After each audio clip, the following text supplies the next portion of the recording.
大家好, I'm Martin, and this is Short Stories brought to you by the Taichung Keda Language Center.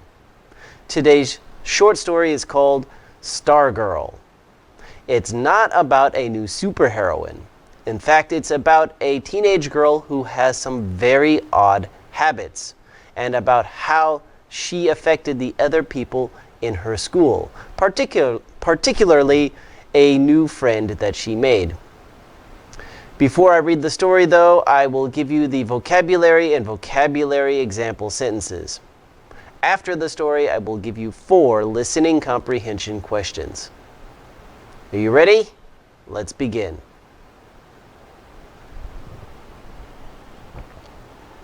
Vocabulary. Offend. Offend. In Japan, people will likely be offended if you blow your nose in public. Blame. Blame. The presentation is all my own work, so I can only blame myself if it goes wrong. Goodwill. Goodwill. The 2 countries used to be enemies, but now there is much goodwill between them. Occasion. Occasion. In the U.S., Thanksgiving is an occasion for families to get together. Hesitate. Hesitate. Dan hesitated for a moment before going over to talk to the beautiful girl. Vanish. Vanish. They are still looking for their cat since it vanished last week. Package. Package. This package is quite large and heavy, so it will cost a lot to send it. Strum. Strum. Billy looks so cool strumming his guitar up on the stage. Twirl. Twirl. I don't know how that ballet dancer can twirl around so quickly without falling over. Bear. Bear. Put your t-shirt on. I don't want to see your bare chest. Delighted. Delighted. Ivy was delighted to get the tickets for her favorite singer's concert. Cheerfully.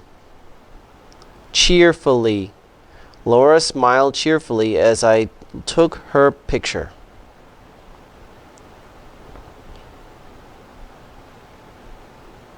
Refuse. Refuse. Ralph refuses to eat octopus because he hates the way it looks.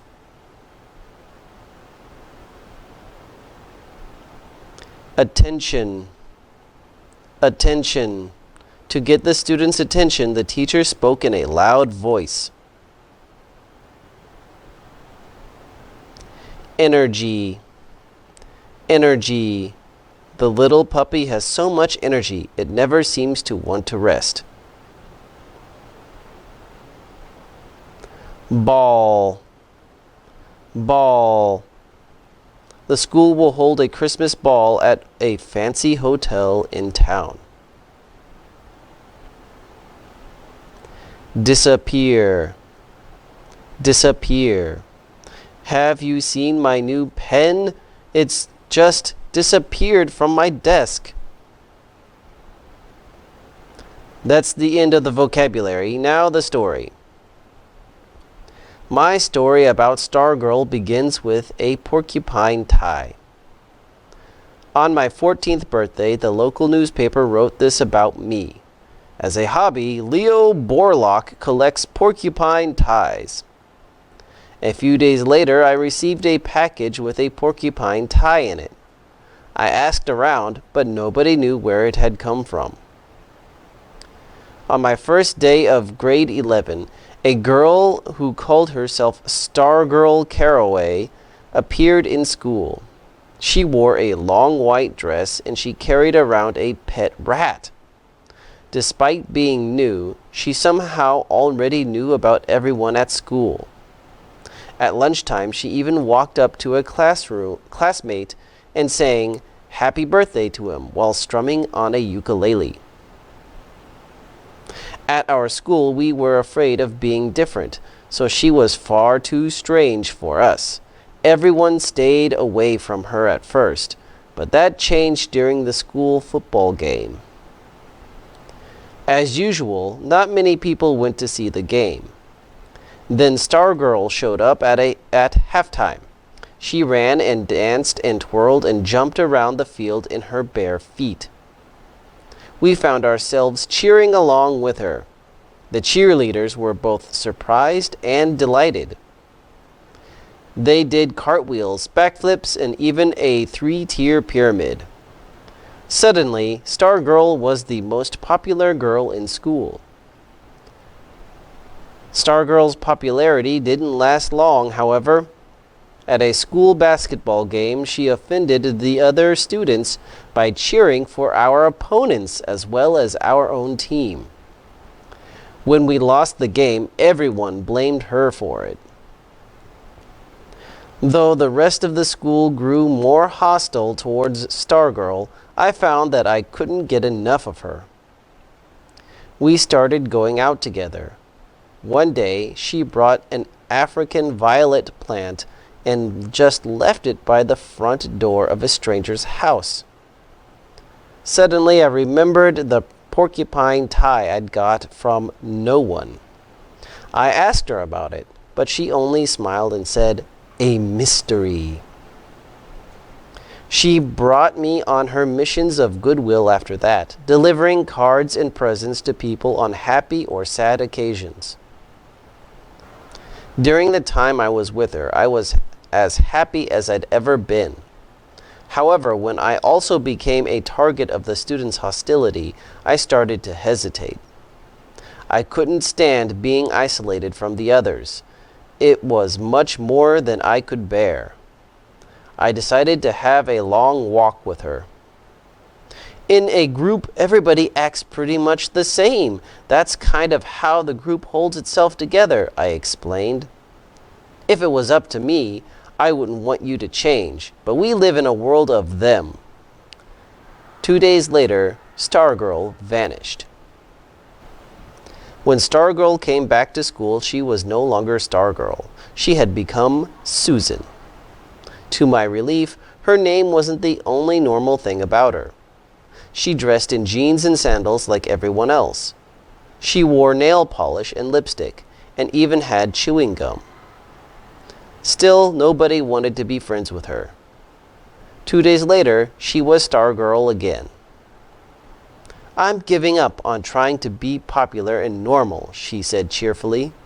I guessed she couldn't stop being herself, a girl full of emotion, sympathy, and love. She was unusual again, and I really didn't know how to face her, so I just avoided her. Soon, the end of the year dance came around. I refused to go, but I heard about it afterwards. Stargirl caught everyone's attention. Her persona and energy were so fascinating. Everyone forgot that she was unpopular. She even led them all in the bunny hop and became the star of the ball. After that night, Stargirl disappeared once more, and this time, we never saw her again. Now, 15 years later, I still think about her all the time. Maybe she still thinks about me too, because on my last birthday, I received an unexpected gift, a brand new porcupine tie. That's it for the story. Now for the listening comprehension. Question 1. Who probably gave Leo Borlaug a porcupine tie? A. His mom. B. His dad. C. Santa Claus. D. Stargirl Caraway. The answer is, of course, D. Stargirl. Question 2. What word best describes Stargirl? A. Vivacious. B.